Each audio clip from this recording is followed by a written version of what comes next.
as you can see there, each survey took approximately 15 or 20 minutes to complete. That's based on our online survey administration methods. And overall, there's about 7,000 households in the community. We were able to collect 1,450 completed surveys, which gives us a response rate of about 20%.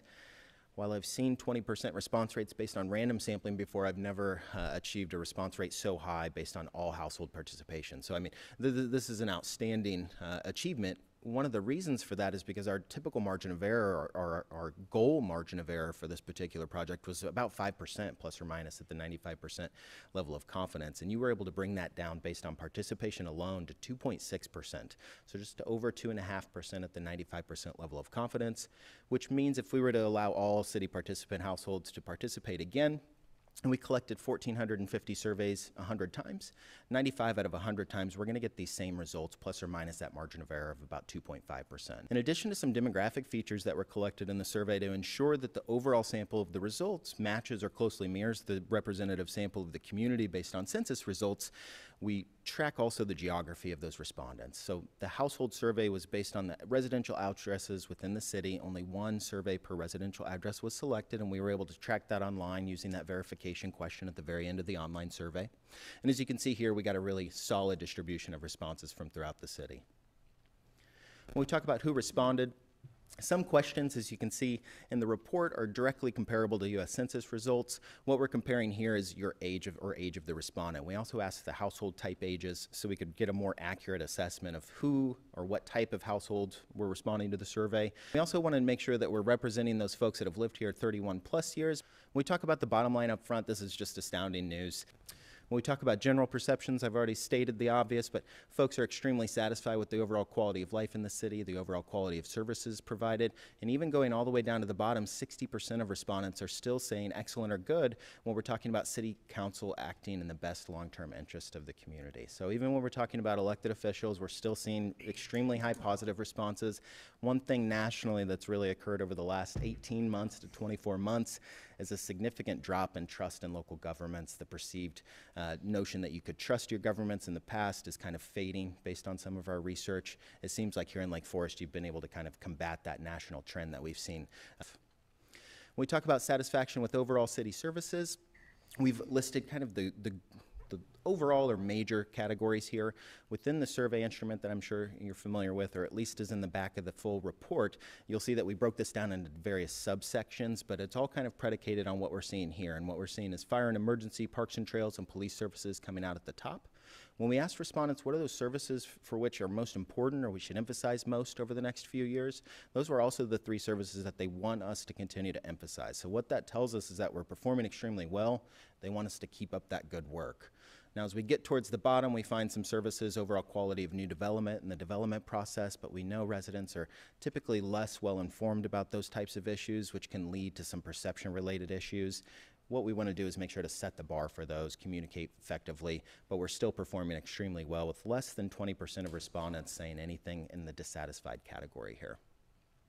We wanted to also ask, what's bringing you to Lake Forest? What's going to keep you here?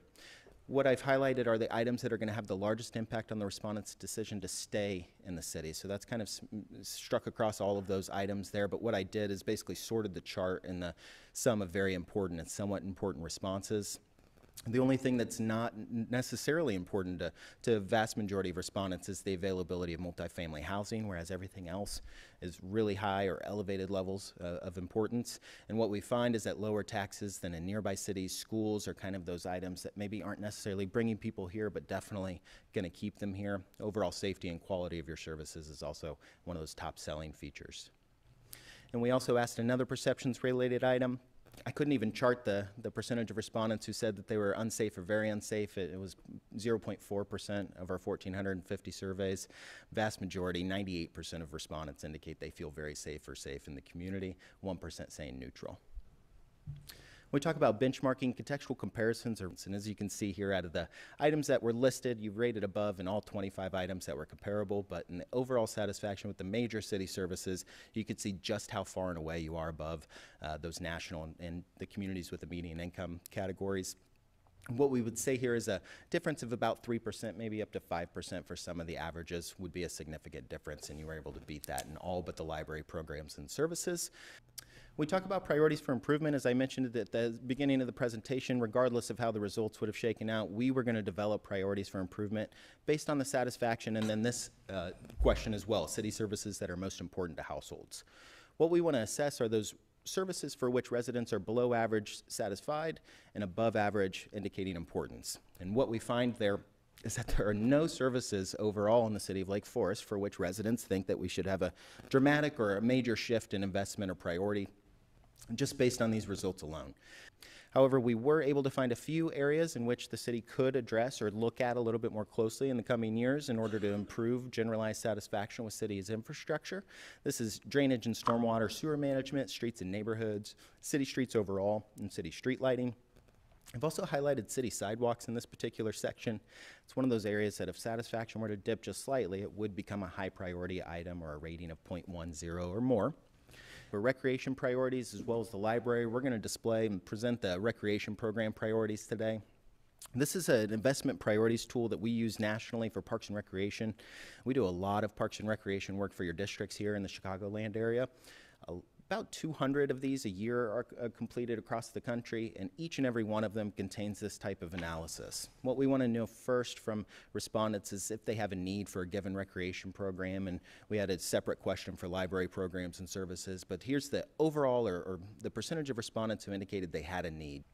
We then want to assess, based on those responses, how well are those needs currently being met. So if you don't have a need for an item, you're not responding to this question. If you had a need, this is what you're responding to.